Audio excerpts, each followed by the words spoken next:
هذا البرنامج برعاية مشفى فرمان.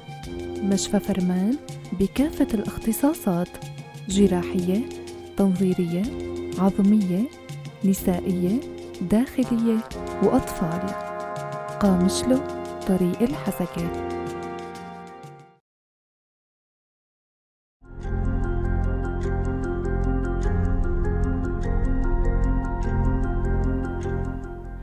يسعد مساكن متابعينا وين ما كنتوا عم تتابعونا او عم تسمعونا عبر اذاعه بوير اف ام على الموجه 103.5، ايضا عبر بثنا المباشر بوير عربي صفحتنا الزرقاء. يسعد لي مساكن. حلقه جديده من برنامج صحتك بالدنيا من اعداد وتقديم عماد خلف. رح يكون معكم على مدار نص ساعه واكثر.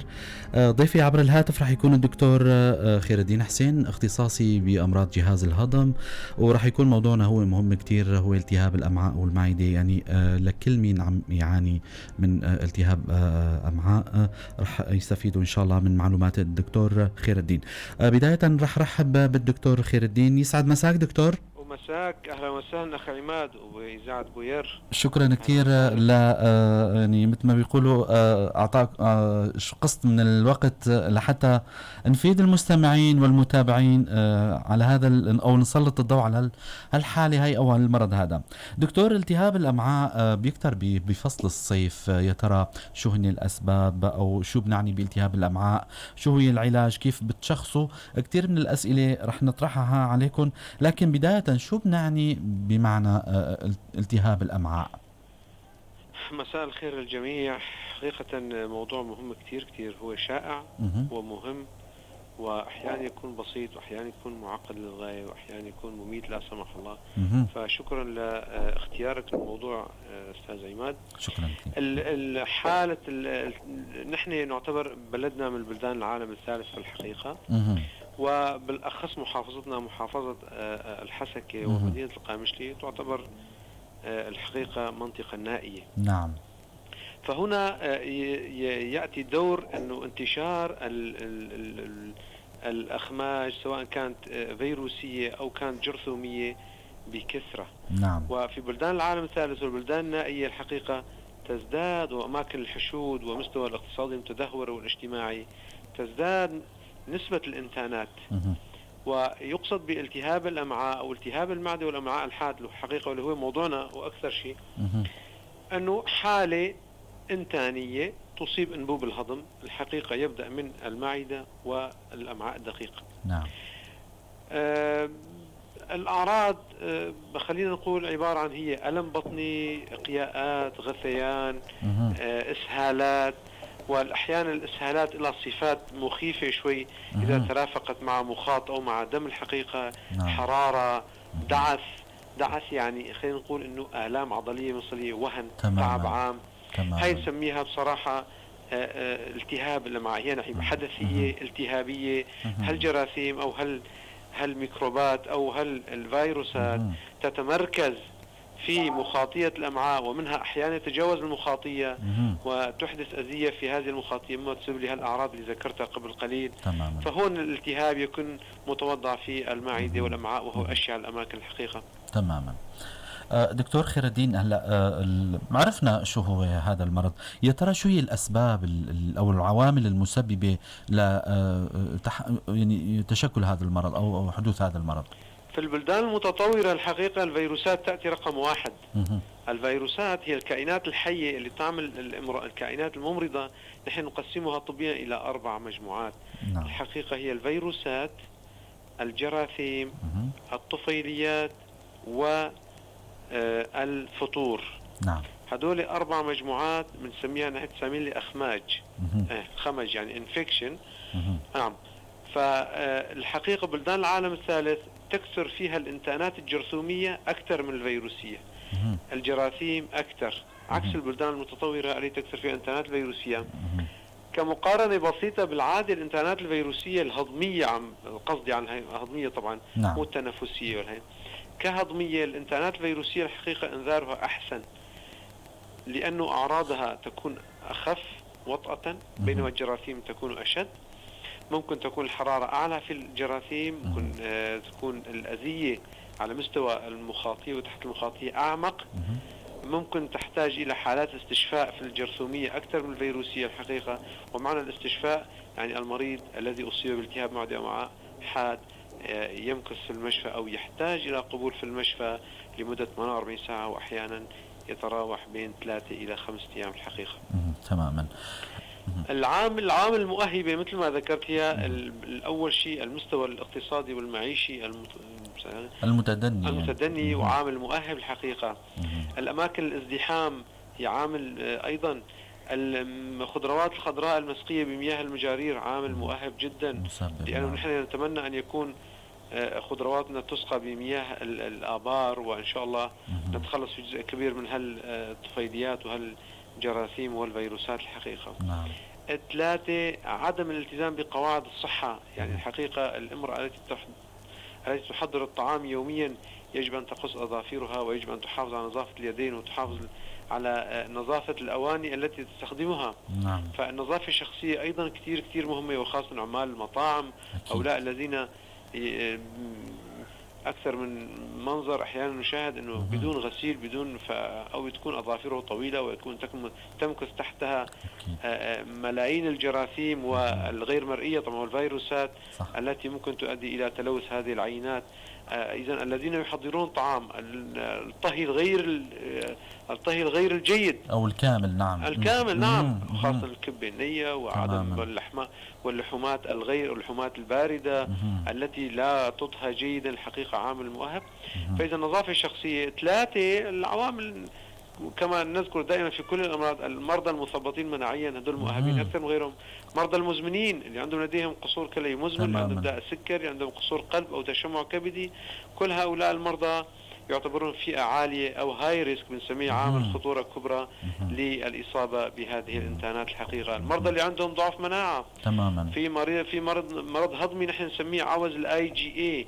عوز الIgA هو الجلوبولين المناعي المضاد للأخماج الأنبوب الهضم. ففي بعض الأطفال أو حتى الكبار في العمر يحدث لديهم نقص سواء كان جزئي أو نقص تام في هذا الجلوبولين المناعي، فتكثر عندهم الانتانات، وعلى رأسها الجيارديا لامبيليا والانتانات الأخرى الفيروسية أو الجرثومية كانت أو الأوالي. تماما دكتور. كثير من الأسباب اللي ما كنا بنعرفها حقيقة، وجزء منها كنا بنعرف الأسباب. يا ترى الأعراض أنتم كأطباء هضمية، الأعراض اللي عم تظهر على المريض سواء كان بالبيت لحتى اللي يستدعي أنه يزور الطبيب، وبعض الأعراض اللي أنتم كأطباء هضمية بتساعدكم لتشخيص هذا المرض، شو هن الأعراض اللي بشكل عام عم تظهر على هذا المريض؟ حقيقة الوهن، تعب العام، الإقياءات، الغثيان، الألم البطني، ألم بطني قولنجي بالعادة نسميه نحن مثل يا دكتور مغص عم يجيني، هجمات يعني أمعائي عم تتقطع. أيوة عم تتقطع يا دكتور، أمعائي تحسها متقطع تماما. أنا اليوم الحقيقة في عيادتي اليوم يعني ما يقارب 3 إلى 5 مرضى الحقيقة شفتهم، والحقيقة أعطيتهم إماهة وريدية في البيت للأمانة. فهاي هي الآلام. إسهالات قرقرة في البطن. الإسهالات قد تكون مائية، قد تكون مخاطية، وأحيانا تكون مدمات. طبعا الترافق الآخر إنه الحرارة، العروقات هي المريض يشعر بأنه عليه حرارة ويشعر ببرودة نسميها العروقات. هنا الجهاز المنظم لحرارة الجسم، مركز ضبط الحرارة، يفقد السيطرة على هذه الحرارة بسبب الإنتان الشديد، ممكن أحيانا تؤدي لا سمح الله إلى الوفاة وتوقف القلب والتنفس. هنا الحرارة الشديدة هي دليل على أن العضوية قاومت هذا الإنتان، ولكن هناك فشل منها، فلم تعد تستطيع الدفاع أو لم تعد قادرة على أن تسيطر على الأعراض، فيظهر على المريض العروقات الشديدة التي تؤدي إلى أحيانا إلى تكون مخيفة للأهل الحقيقة. يا دكتور يعني مريضي عم يموت، يرجف مثل القصب اللي ضمن المي، ما عم يهدى يا دكتور، صوت أسنانه مسموع على 3 أمتار. فإيه بصراحة فهي الأعراض الحقيقة. هاي في الحالات الشديدة ربما تكون الشديدة أحيانا عند كبار السن دكتور. كبار السن ممكن عند الأطفال أيضا. دائما طرفي العمر مهمين عندنا كثير أخيمات. أكيد الأطفال والكبار العمر نخاف من عندهم التجفاف. الأطفال التجفاف وهو سيء. الكبار بالعمر أول علامات التجفاف يؤدي إلى حدوث قصور كلوي حاد، ونحن نخاف من هذه الأذية كثيرا. ممكن يدخل المريض في نخر انبوبي حاد ويؤدي الى مشاكل كلويه. فهذول ممكن حتى يستدعي إلى الاستشفاء، وخاصة إذا كان عدد مرات الإسهال كثيرة، أكثر من 5 إلى 6 مرات في اليوم، والحرارة العالية والإقياءات الشديدة التي تؤدي إلى التجفاف والوهط العام وعدم قدرة المريض على الوقوف على رجليه الحقيقة. نعم. دكتور، هلا كونه المريض صار عندكم بالعيادة، كيف الإجراءات اللي عم تتخذوها لحتى تشخصوا المريض، سواء عبر التحاليل أو عبر الإيكو أو عبر الفحص السريري؟ كيف بتشخصوا بطرقكم أنتم؟ الحالات الفرادية يعني الحالات الإنتانية اللي فرضا وليكن شخص معين قد تناول ماء أو طعام ملوث أو بعض من المثلجات الملوثة أو إلى آخر بعض الحلوى، فتظهر على المريض أعراض وهن، تعب عام. حسب القصة دكتور، البارحة أنا الحقيقة أكلت قطعة حلوى وبعدين حسيت حالي تعبان، رأسي عم يجعني ودايخ وحاس حالي مو طبيعي وعندي ألم بطني، وبعدين يا دكتور استفرغت والله، وبعدين صار عندي مرة مرتين إسهال مثل مي كان. فالحقيقة القصة لا تخبئ حالها في الانتانات المعوية الحادة، المعدة والمعهد. بعضها تكون يعني نسميها نحن سيلف ليميتد، يعني محددة لنفسها، لا يحتاج الحقيقة حتى مراجعة طبيب. تكون الأعراض بالعامية نقول تسمم، أو نحن طبيا نقول عدم تحمل غذائي. عدم تحمل غذائي أعراض خفيفة، تحس عسر هضم، تريعة، جشاءات شوي خفيفة. المريض ما في داعي حتى يراجع الطبيب الحقيقة الأمانة. 24 ساعة 48 ساعة يصبح جاهزا ولا يصبح لا يشكو من أي عرض. أما الحالات الأخرى التي خفيفة متوسطة الهي، فهي هون تكون الإقياءات وتكون الآلام البطنية والإسهالات، بصراحة لا تخبئ حالها. وممكن الحقيقة تعمل لي أعراض أخرى يجب أن ننتبه إليها كأطباء هضمية. ممكن يعطيني نفس هالفيروس هذا اللي أصاب الأنبوب الهضم، ممكن يعمل لي أذية كبدية، فيعمل لي التهاب كبد حاد، ممكن يأتي المريض بيرقان، ممكن يأتي بارتفاع خمائر كبدية. هنا يجب أن لا نغفل عن هذه الأعراض. ممكن يعمل لي أعراض تنفسية حتى التهاب بلعوم، حرقة في البلعوم، أحيانا عسرة في البلع، صعوبة في البلع نسميها ألم حلق مثلا. ممكن لا سمح الله يعمل لي أعراض مشابهة التهاب السحايا، ممكن تعمل لي التهاب عضلة قلبية، ممكن يعمل لي آلام مفصلية، آلام عضلية. فكل هذه الأعراض عبارة بقى أصبحت كلها واردة يعني. نعم. رح نرجع بعد الفاصل هذا، نعود الاتصال، انقطع عنا الاتصال. خلوكم معنا متابعينا، انت هلا عم تسمعوا بإذاعة بوير FM، طبعا برنامج صحتك بالدنيا، وخلوكم معنا بعد الفاصل هذا.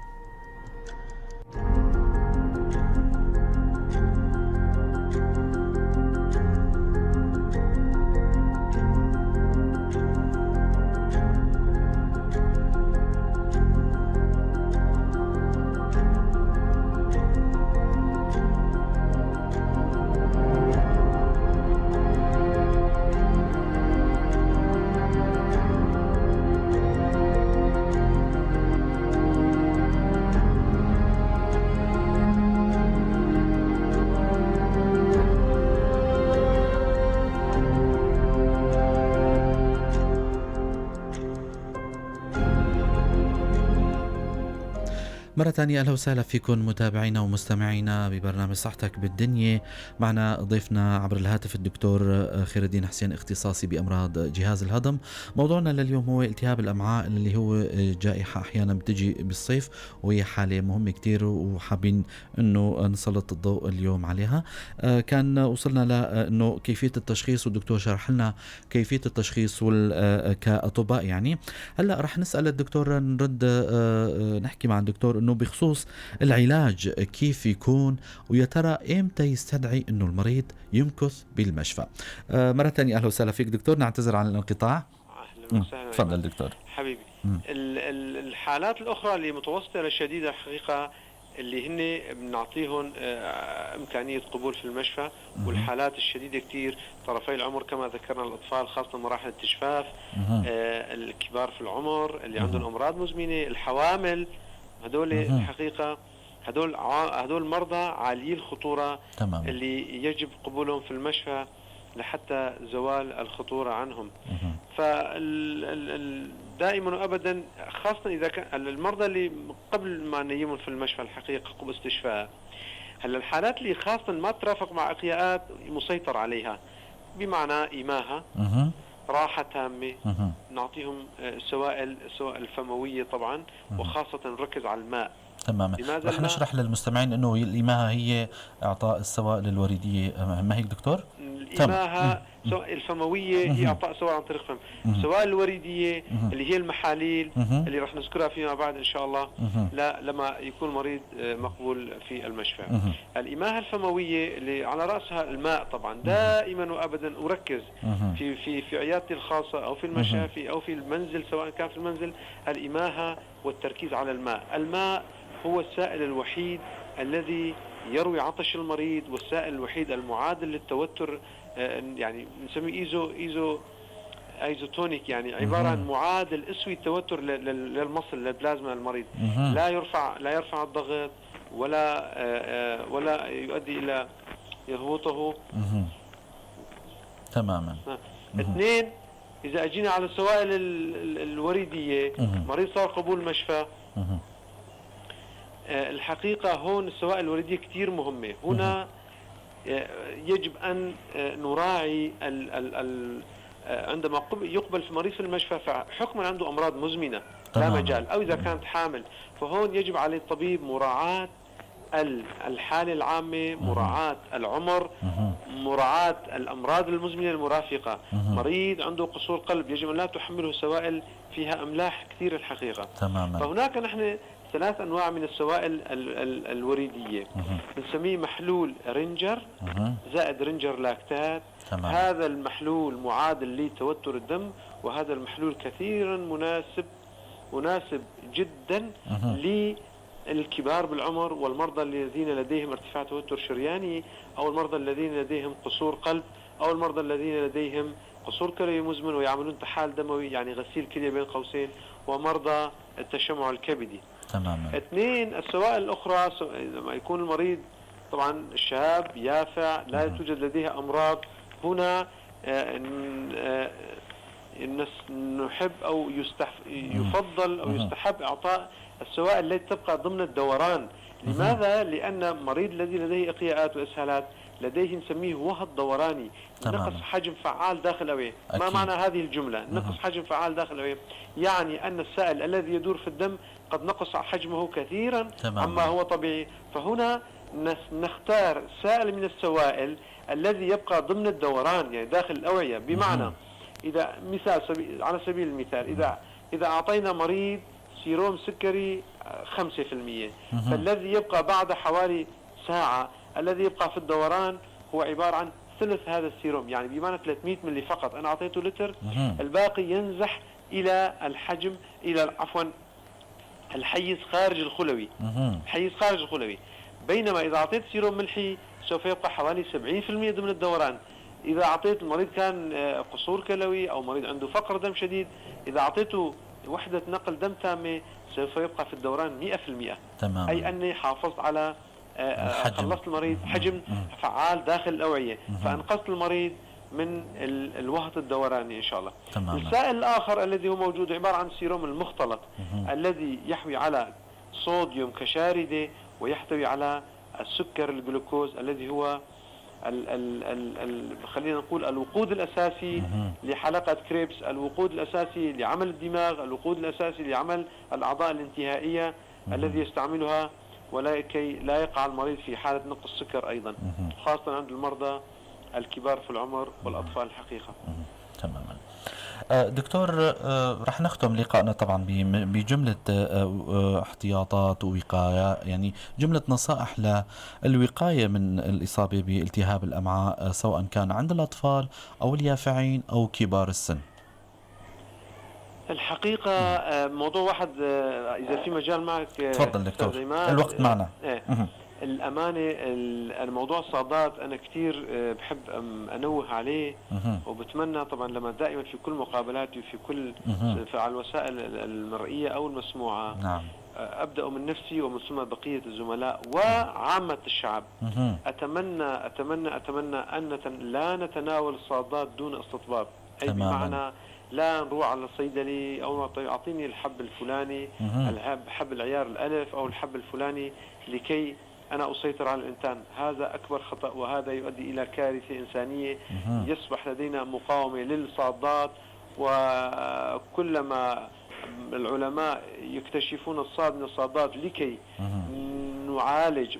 والآفات الإنسانية بالمناسبة هي الوحيدة التي تشفى، يعني بمعنى حالات جرثومية، أنت مثلا حمى التيفية حالة تشفى في منها شفاء. فيا حرام ويا حسافة أنه تستعمل الصادات القيمة وذات نوعية لأجل آفات بسيطة كمثل إنتان وربما يعني لا داعي لها، يعني تماما. إنتان ميعوي فيروسي توضع له صاد حيوي قوي جدا ولا يستدعي هذا. أتمنى مني ومن الزملاء ومن الناس أن يلتزموا بالقواعد الصحية الطبية، وأنه عدم اختراق أو عدم التعدي على عمل الطبيب أو استعمال الصادات بشكل عشوائي. دكتور، هل نصيحة، عفوا على المقاطعة، هل نصيحة موجهة للمواطنين ولا الصيادلة ربما، يعني هدول هن المعنيين هل نصيحة هاي من الطبيب وجر من الطبيب إلى الصيدلي؟ الحقيقة زميلنا الطبيب هو يعتبر زميلنا دكتور، وإلى عامة الشعب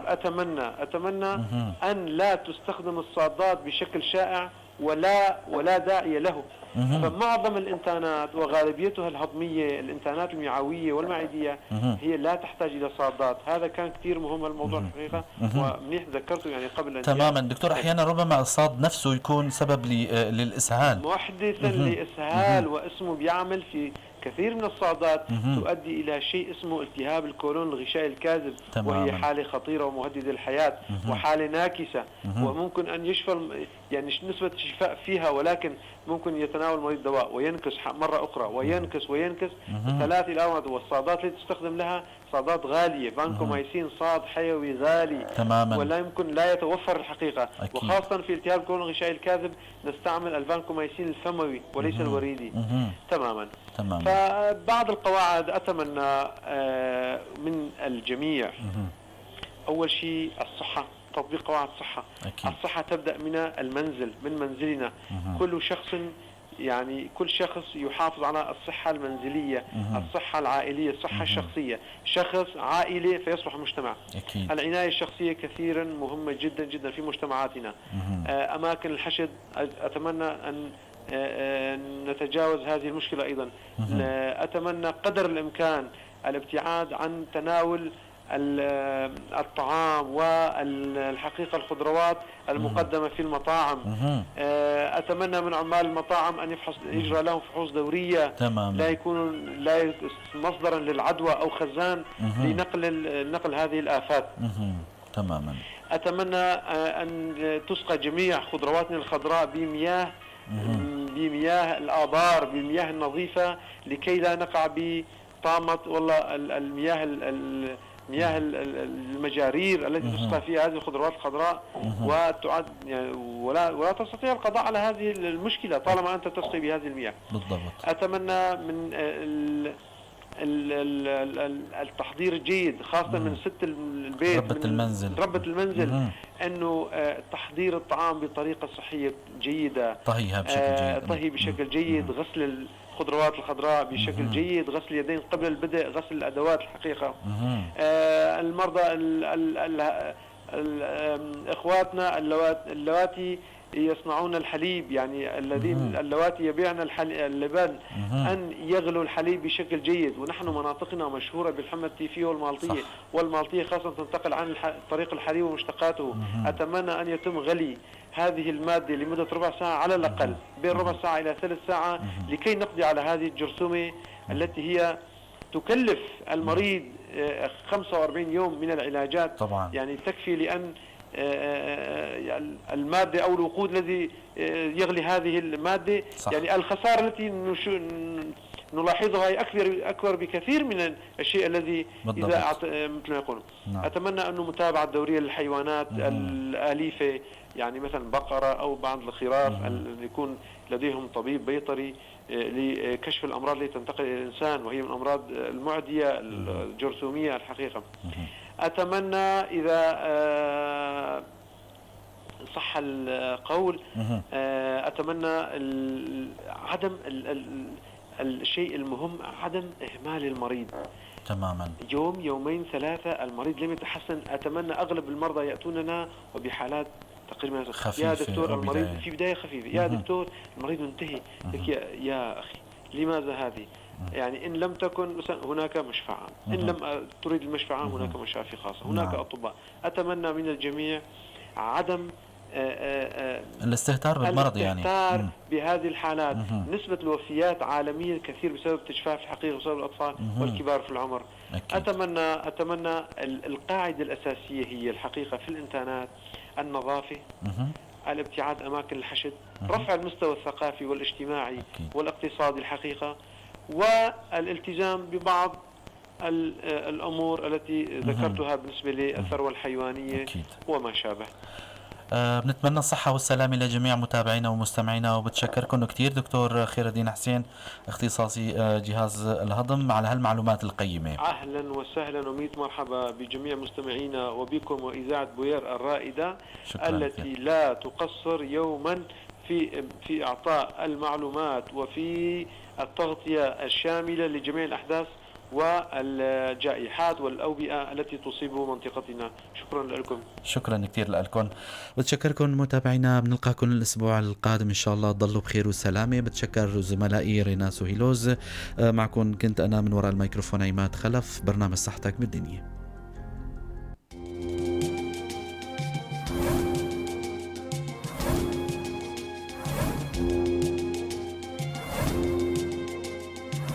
هذا البرنامج برعاية مشفى فرمان. مشفى فرمان بكافة الاختصاصات: جراحية، تنظيرية، عظمية، نسائية، داخلية وأطفال. قامشلو، طريق الحسكة.